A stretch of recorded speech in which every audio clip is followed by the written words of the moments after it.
All right, it's lunchtime, folks. What's going on? What is going on? The madness continues.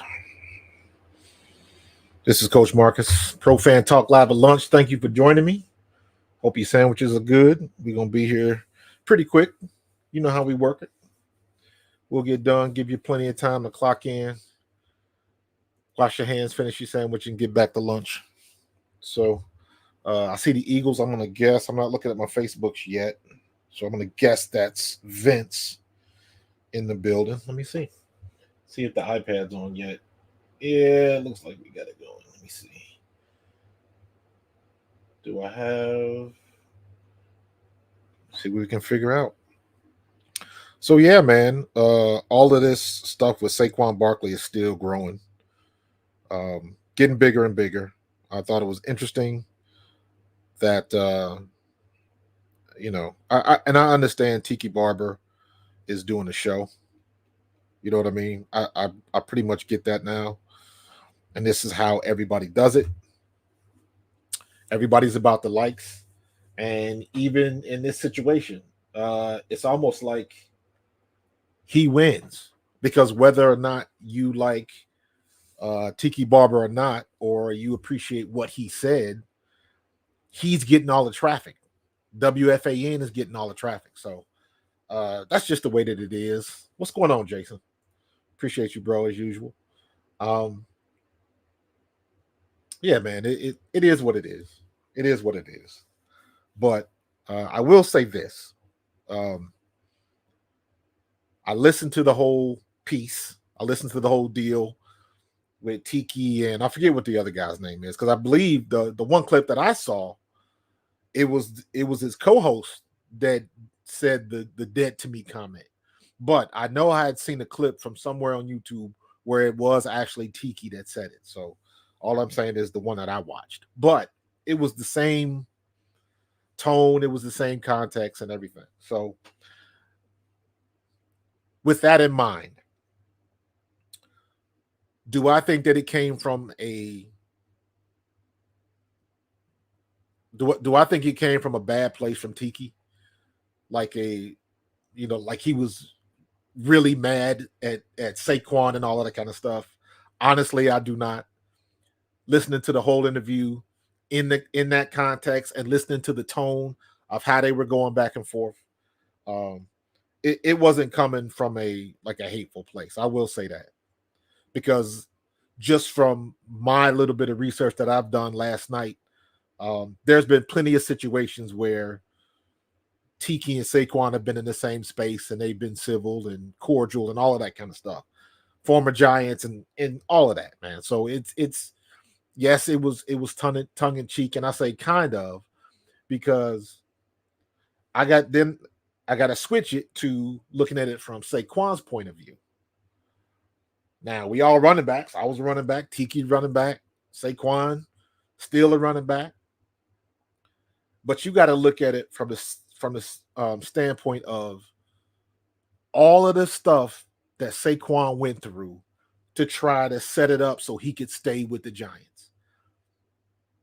And then they stiffed him and gave that money to Daniel Jones. They franchise tagged him. They did all of this kind of stuff, and just from the outside looking in, kept kicking dirt in his face. And the only thing he did was, be the model citizen, the leader in the locker room, all of that kind of stuff. What's up, Cody K? He did all of that. And I can understand you on your way out. Clearly, Saquon Barkley did not want to leave New York. Did not. But if they're not even going to offer you a contract, and that's the other thing, everything that he's done for the Giants, in the community, for the team, all of that. He was basically the face of the franchise, not Daniel Jones. And he put on that good front. He was that dude you want to represent your team. And to go through all of that, the knee surgeries, all of that kind of trying to come back, to go through all of that strife, and then your team to not even give you a offer. The reports were that the Giants didn't even offer him anything. My guess is whatever possibly was offered was probably insulting, if that, if at all. But for somebody to do all of that and they just, you know, we don't go in a different direction, I would be pissed off too. And then you got somebody like Tiki Barber. And again, you got to look at the history. Tiki Barber has said some things about Saquon in the past. Now, whether they were valid or not is up for debate. The biggest thing I could find was, I want to say this was 2019, where Tiki got on some rant about Saquon not being able to block, to pass block. Now, I don't know if this was something that was going on all year. Did he miss a block? I don't understand, or I don't know the full context of those comments. I found this stuff last night, and there's been some other stuff, but he's always been. You balance that with the times that Saquon came out and he was sticking up for Eli Manning. He was sticking up for Daniel Jones and his other teammates and trying to be that guy. What's going on, Chris? He was trying to be that guy, to be the ultimate leader in the locker room, to put on the positive face, the positive spin, all that kind of stuff. And for it to go from that to this is very disheartening. And when you are in that situation, you really don't want to hear no jokes from nobody. Everybody's been in this situation, whether you were that person or it was somebody close to you. Everybody's been through the situation where you might joke and kid with somebody about a thing almost every day, all the time. One of your boys, one of your girls, you'll joke and clown and laugh about a thing. And then something happens. An event happens. And that thing for that moment is not funny anymore. And you got to give it time. Like they say, too soon. And it's my opinion that Tiki was a little bit too soon. I don't think there was any real malice towards it, but sometimes you got to read the room. And this is the thing that content creators, especially people Shannon Sharp's level, Marcellus Wiley, you look at all of the ex-players that are on platforms now. What's up, James? You look at Von Miller, you look at Micah Parsons, CeeDee Lamb, Tyreek Hill, all of those guys that are on platforms now, that are still playing, that are still active, right? And even Tiki to a degree. With the way social media is now, everybody keeps receipts. Everybody. And the first thing people are doing is going at Tiki, talking about loyalty and what he did in the situation, the domestic situation that he had going on. I believe it came out that he was cheating on his wife and she was pregnant, and it was not a good look. If you want to learn the ins and outs about it, go look it up. But my point is that everybody keeps receipts. And the minute you try to go hard against somebody, somebody's coming back with something else. And you got to be careful. You look at what Dak's going through right now. So you got to be so careful in this era of social media and being an active athlete on these airwaves. You got to be extremely careful. And I'll say it again. That's why I got to give all the props in the world to Travis Kelce, because what he does with Jason and being in an ongoing relationship with Taylor Swift and the way they've been able to manage that, props to you, bro. You get the golf clap, man. So you got to be careful. Yeah. He didn't try to hold out. Saquon did it the right way. And I think that's why he's at a place in his head like, I don't want to hear nothing from none of y'all. That's how I take it with Saquon. He was like, I don't want to hear no jokes for none of y'all. And of course, now what's the thing to do now? In every city, you got these goofballs burning jerseys and all of that kind of stuff. Like, listen, man, I'm gonna go get that jersey to one of the homeless or donate it or something like that. I ain't burning no $100-something jersey because somebody got traded. And the only reason you doing it is because you saw somebody else do it. Social media is the manifestation of your mother telling you, well, if your friend jumped off a bridge, you gonna jump too? That's what social media is now. If one person does it, everybody's got to do it. Skip Bayless, every time Dallas loses, he does the same shtick. He's been doing the same shtick for the past 3-4 years, where he sets the camera up and he comes in the kitchen and he's all mad, huffing and puffing and stomping, and he slams his foot on the trash can so the top pops open, and he slams the jersey in there, slams his hat off, and he walks out. He's been doing it for years, and then they cut to that, and then it'll be Stephen A. Smith cheesing and laughing. And it's like, that shtick is old. It's old. But everybody does it. It's not genuine anymore. Most of that stuff is staged. It's a production. Now what do? Now everybody wants to show a video of somebody smashing a television. Oh, I'm so mad at my team, I'm going to break my TV. And you just happen to have somebody with a camera at the right angle, at the back of the room, with nobody standing in front. You just happen to get that angle right. So you know it's a production. You already know it's a production. So understanding how filming and all of this kind of stuff works.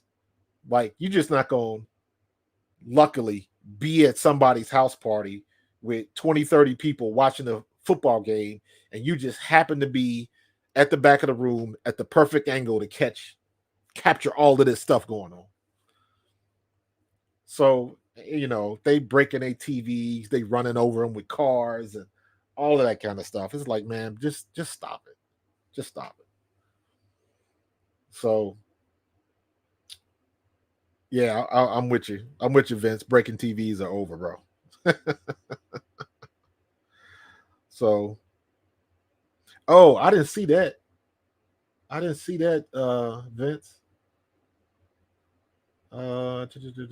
Vince was saying that he represented the Giants at the outdoor Flyers Devils game after the news came out that they weren't bringing him back. And here's the other thing that you got to remember. Just because he's with the Eagles, this dude has probably got organizations, football camps. He's got all of that stuff that's going on in New York that you just can't pull an emergency brake on. Stuff is still happening. I remember, I want to say it was one of our receivers. What's the receiver we got from? Was it Baltimore? He played at Baltimore. We had one of the receivers here. He got traded away, but he still came back to do his football camp. That's what I'm saying. So Barkley still got things going on in New York that people have already paid for, and guests are already scheduled to show up that he just can't cancel because he's not in New York anymore. He's still got to fulfill those obligations. So it doesn't just pull the emergency brake on everything. He still got some things to do.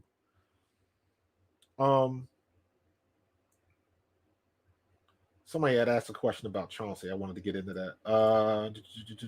With the addition of Chauncey, what do you think the Birds look to do in the draft? Don't know yet, because I still want to see what happens today at 4 and on through the week, and how he manages the linebacker situation. Because I think we need a veteran linebacker in the house. I know we got Zach Bond. I think Zach Bond is a little bit better than people think, because he didn't get a lot of snaps down in New Orleans. That don't mean he's not a good player. We said the same thing about TJ Edwards until we let him play.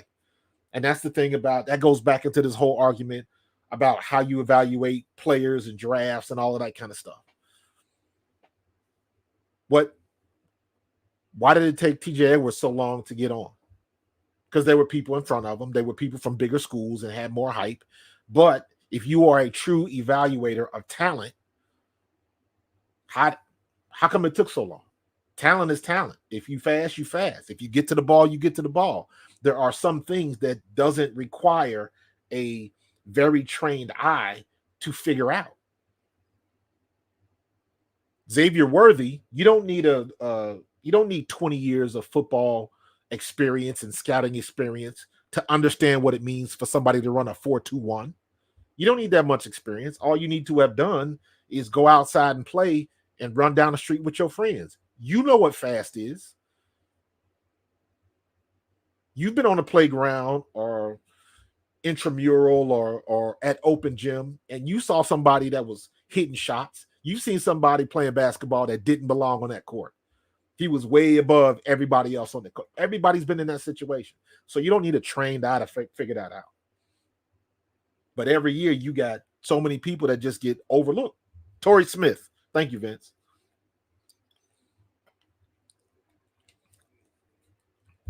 Every year people get overlooked.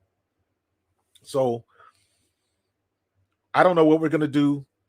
Yes, the biggest names in the draft for us, obviously, is Edgerrin Cooper and Jeremiah Trotter Jr. But let me be honest with you. With the way Howie's doing things and Howie doing things that he's never done in the past, it would not surprise me at all for him to draft Edgerrin Cooper or Jeremiah Trotter Jr. I think Edge Cooper is the better of the two by a little bit, and I give him that edge because of his size, for no other reason than that. Both are excellent linebackers, but I'll take the guy that's 2 inches taller and 15 pounds heavier. So, but that's a 1 and 1A. You can't really go wrong either way.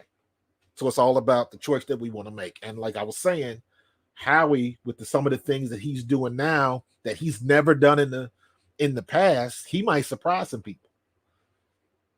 And he's not done, and he's still getting, manipulating the situation to get picks and all of that kind of stuff. So you never know what's going to happen. You never know. I really wouldn't want to go after Bobby Wagner. Devin White, I mentioned Devin White the other day, and a lot of people bristled at that. Devin White is the guy from Tampa Bay, right? A lot of people wasn't particularly fond of Devin White for some reason. I got to go back and look at the tape on him. We just need somebody. We need a veteran back there. We need a good veteran. Yes, we would love to get Patrick Queen and some of the other guys and Xavier McKinney, but guess what? We wasn't dropping all that cash for Xavier McKinney. We couldn't do that. Green Bay paid that man a ton of money. I ain't mad at him. And I ain't mad at Howie for not making that move. So Howie has been masterful with the way he's doing things right now. I saw somebody put on Twitter, they said Howie's playing 4D chess. Everybody else is playing Uno. Dallas is still taking it on the chin because they made no moves. But hey, if that's what you do, that's what Dallas always does. So this ain't nothing different for them. We just want something else to pick on them about. Isaiah Simmons.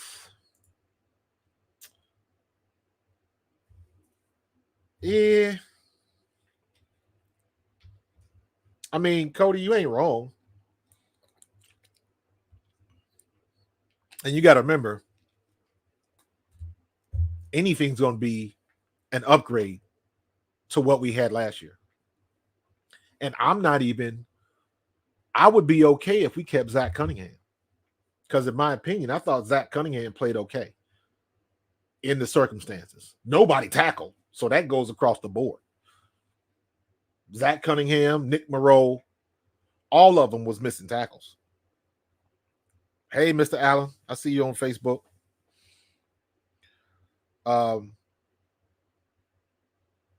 So I don't know what they're gonna do. I don't know if they'll go after a high draft pick linebacker. I would hope that we could still find a good linebacker, a good veteran, because we need that. We need that. But I think whoever we bring in, at specifically at linebacker, whoever I can't talk. Whoever we bring in is going to be better by default, simply because we have Vic Fangio. I think he's going to have people in the right spots, and I think that just his cachet and what he means to the league. Everybody's trying to do his scheme and his system. That means something. And I said this the other day. Everybody wanted to kick him to the curb down in Miami, and he only had y'all defense as a top 10 defense in the league at the end of the year. So you might not have liked them, but I don't need them to be friends. I need them to be a good defensive coordinator. People get that mixed up. Ain't nobody got to kiss your ass. You a professional. It ain't gonna go your way sometimes. You still getting paid, and you still expected to go out there and do a job. Period. It's not gonna go your way. We got all these people. I called this yesterday. I knew there were going to be people when we signed C.J. Gardner-Johnson back. I knew there was going to be a big contingency of people that was going to go straight to that video of him playing video games, talking trash on the Eagles fans. Sure enough, I mean, that wasn't hard to figure out, but I'm like, listen, you can't call yourself Philly fans and be thin-skinned like that. You can't do it. We supposed to be tough and knowledgeable and all that kind of stuff. If you're knowledgeable, you understand that this is a business. Friends are friends. Business is business. Don't confuse the two. Yeah, he said some foul stuff, but the first thing he wrote in his tweet was, I owe the Philadelphia fans an apology. Knock that out the way. But you got a big contingency of people that still want to bring it up because they want something to talk about. And they get pissed off because he put the apology out before they had a chance to rip him. Now, if everybody would have went in on him, then he would have came out with an apology. Then it's like, well, yeah, he apologized because he got sick of hearing what I had to say. But he put that out there first, which was a smart move by him. And quite honestly, he strikes me as one of them guys that really don't give a damn. So as long as I've been with Philadelphia or involved with the Philadelphia Eagles fans are not thin-skinned. Yes, they can be passionate. Yes, they can be overboard and obnoxious, just like he said. He wasn't wrong, but he apologized. And the first time he gets an INT in the game, all that stuff is out the door anyways. And let's not forget, man, C.J. Gardner-Johnson led the league in interceptions, and he missed 5 games. I want that dude. Not afraid to come up and make a lick. I did not forget the lick he laid on Pacheco in the Super Bowl. Did not forget that. We need physical people that can tackle in our secondary.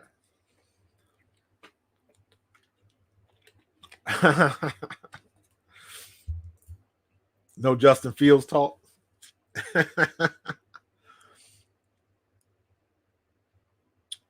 I agree with you 100%, man. I agree with you 100%. I feel bad for Justin Fields because I don't know if you guys follow me on Twitter, if you saw what I just posted. What makes everybody think that Caleb Williams is just going to show up and just be what makes you think he's going to show up and not have the same issues? You know what I mean? So I don't understand that part. Caleb Williams is a rookie, and he's going to go through his ups and downs. He's going to have to take his lumps. And at least Justin Fields knows Chicago, understands the system. I don't care how good you think you are as a college athlete coming into the pros. People think they're ready, they're not ready. It's all well and good till you get punched in the mouth. And the biggest thing is it all comes down to who you have around you. Could Bryce Young have been in San Francisco and had the same success as Brock Purdy? If Brock Purdy was the starter in Carolina, would Carolina have been better? Don't know. Don't know. If Jalen Hurts was in Chicago, would he have been able to survive with that offensive line that they had in Chicago? If Justin Fields was in Philadelphia with Shane Steichen, what could he have done? So it all comes down to where you are, what coaches you have, what players you have around you at any particular time. So basically, it's a crapshoot, man. It's a crapshoot. Caleb Williams could be the best best prospect we've seen in years. But if he is not at the right place with the right people, it doesn't matter. Doesn't matter. You look at Sam Darnold. Sam Darnold thought he was going to go. Sam Darnold thought he was going to go to San Francisco and take Brock Purdy's job. And Brock Purdy was like, not today.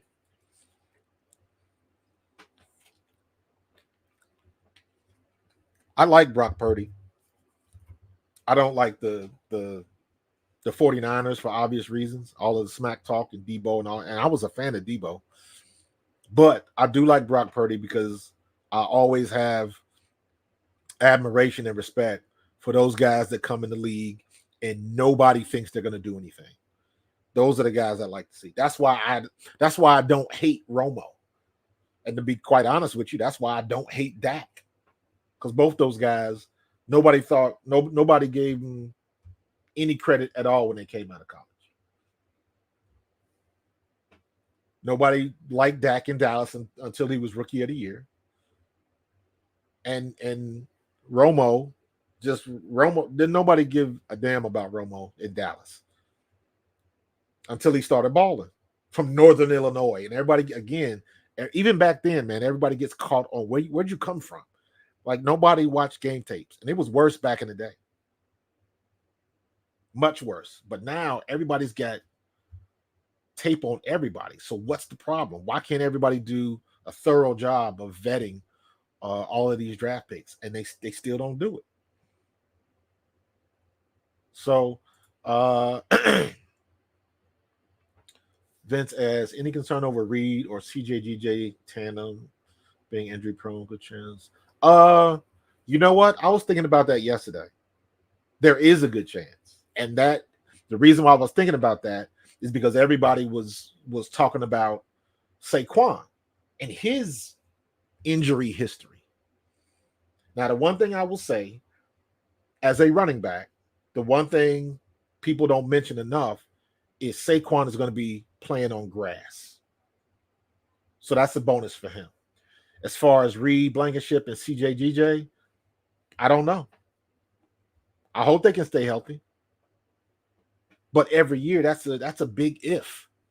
You know what I'm saying?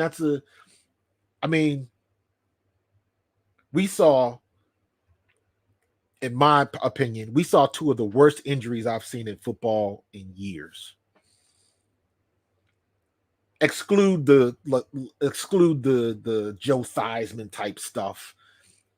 Exclude DeMar Hamlin, because those are things that we don't see every day. We might not ever see a situation like DeMar Hamlin again.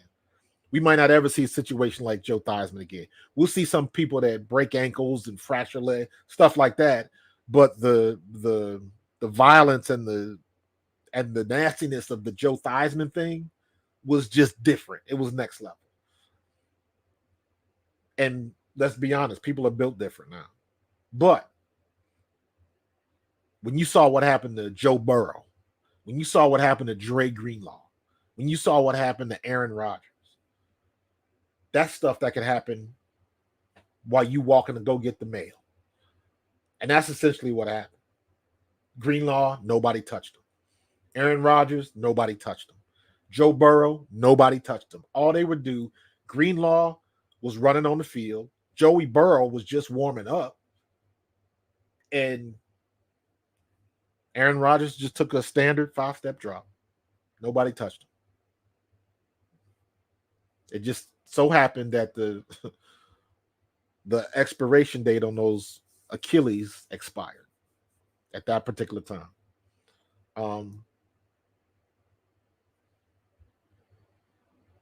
Yeah, that's another one. Alex Smith, I forgot about him. Yep. I think a veteran behind Jalen would be good. Listen, I like the kid we had last year. I like that kid. Let him be a backup. Let him play. Let him get mop up duty every now and then. That's how you figure out somebody's good. We don't necessarily need a veteran, because you know what a veteran has to do? A veteran still has to come in and learn the offense. So, and let me be honest with you, Sam Darnold going to Minnesota, does that strike fear into anybody playing the Vikings? Nope. Not at all. So it all depends on what we do, who we get, and the pieces around them. And we can't forget the pieces around them. So again, I'm in a good spot as far as how I think the Eagles are looking right now. The question marks are, what are we going to do at linebacker? Because I think we'll be fine on the defensive line, even though we're going to lose Josh Sweat or Hassan Reddick or both. Hopefully it's one or the other, not both of them. But I think Ojomo, I think Milt Williams, Carter, Davis, Bryce Huff. Bryce Huff is better than advertised, so y'all need to watch tape on him. I think Zach Bond might be a little bit better than advertised. He didn't play a lot, but he made the most of the snaps that he got. Let me say it like that. So you never know what's going to happen when somebody gets their opportunity, and this is their opportunity. Because most people, myself included, were looking at Zach Bond as just he's going to be a special teams guy.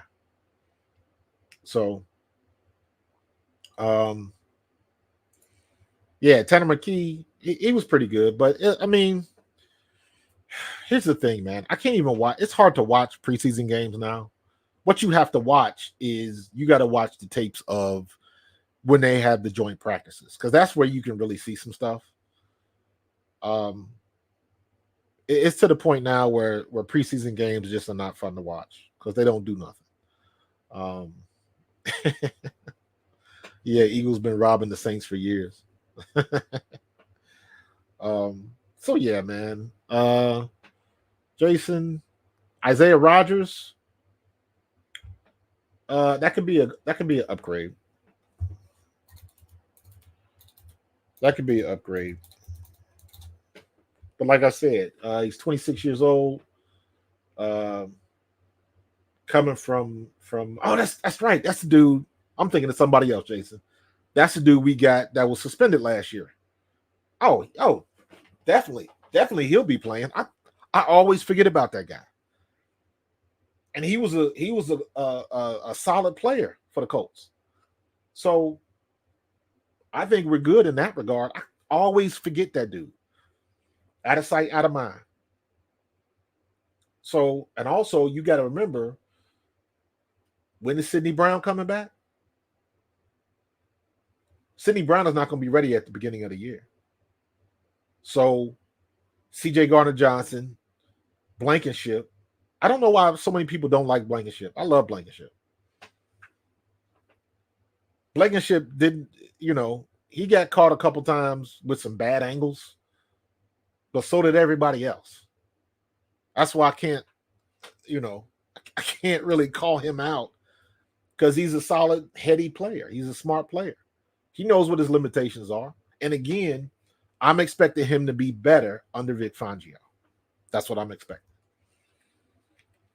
We making all of this hype for Vic Fangio, and I need him to be as advertised. And I think he will be. because he knows what he expects. He's been doing it for umpteen years. And I think our defense is better by default simply with that addition, with nothing else.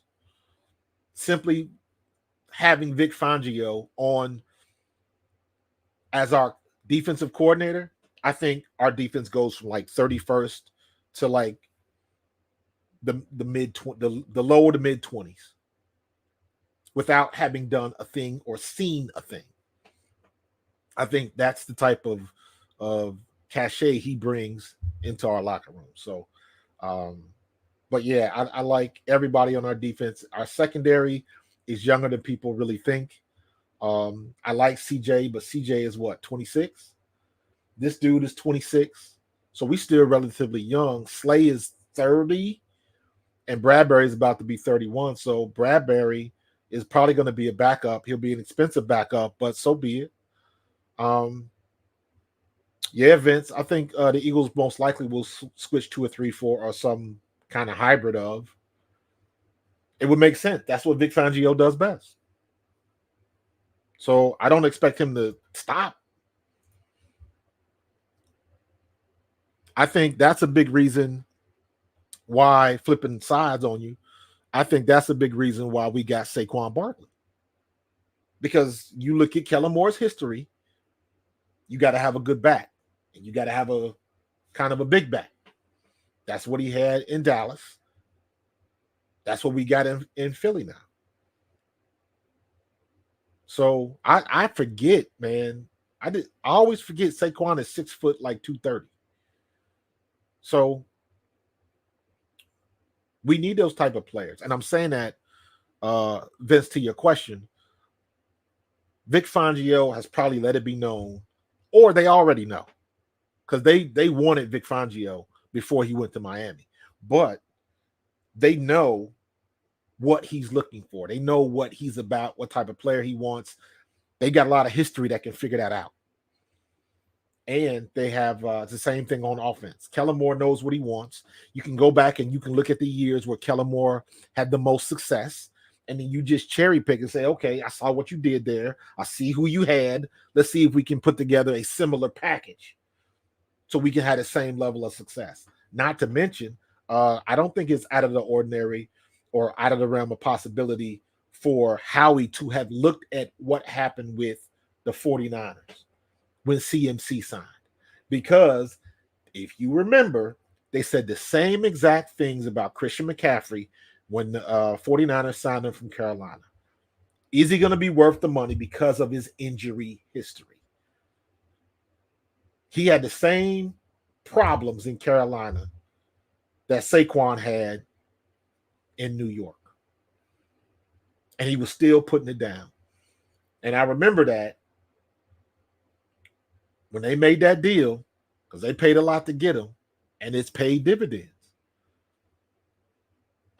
And I think Howie's trying to get that same type of production from Saquon, and I think he can do it. And I was talking yesterday on Twitter. I had no idea. I mean, I did.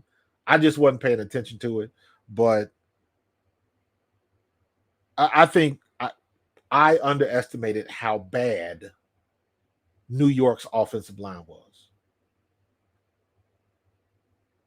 I think the Eagles statistically had, when you go into those analytics and stuff that people use, the Eagles were number one offensive line. New York was 31st.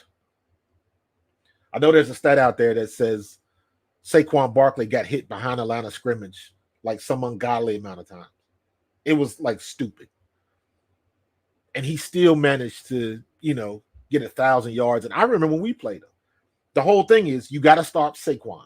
You got to stop Saquon. But the fear was you're going to stuff him, tackle for loss, but then he'll hit you with a 60-yarder. No gain, tackle for loss, then he hits you with a 30-yarder. That was the thing against Saquon. Or they hit you with a screen and he takes it 25 to the house. That was the thing about Saquon. You could stuff him because the offensive line was just god awful. But every now and then, you knew he was going to break one off on him. and you were trying to relegate that. Well, now Saquon, again, he's on grass. Number two, he's got the best, arguably, offensive line in football. He's got one of the best quarterbacks. He's got two of the best receivers, and he's got one of the best tight ends. So he's got all complementary weapons. So, yeah, I'm expecting big things. Could we have had those big things with DeAndre Swift? Absolutely. The problem with DeAndre Swift was the coordinators didn't call the plays. Coordinators wasn't pulling the trigger. How many times we could have had DeAndre Swift going deep on a linebacker?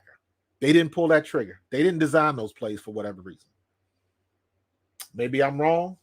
I didn't see it. So there were a lot of different things that they could do. But listen, everybody hops around. Vince, everybody hops around. When you hop around, it depends on what your offensive line is doing. Because backs want nothing more than to go to the hole untouched. That is nirvana for a running back. To be able to get through that hole and get to the second level and nobody has touched you. That's why, as funny as it sounds, when you see a running back go through the hole and you get a defensive tackle or a linebacker that's reaching out and trying to touch you with a hand, that's why running backs try to move out the way, because they don't want to be touched. They don't want to be touched. They want to get to the end zone untouched. So I think we'll be fine. I think whatever issues he may have had with pass blocking are long since gone. And I think Kellen Moore knows what to do with these pieces on the table, and that's the most important thing. That's the most important thing right now. So we'll see. You still got news coming out. I'm about to get up out of here. We are at the 12:50 mark, so I'm gonna let you finish your lunch, go wash your hands, and clock it back in, and we're gonna get back to it. I'm probably gonna produce some more stuff today. When I say produce, that means I shoot a video, load it up in my software, edit it, and post it. So I might post some things tonight, but unless some breaking news happens, I'm probably not going to stream this evening. But tomorrow, don't forget tomorrow, every Thursday, 7 p.m. right here on Pro Fan Talk. I'll be with you.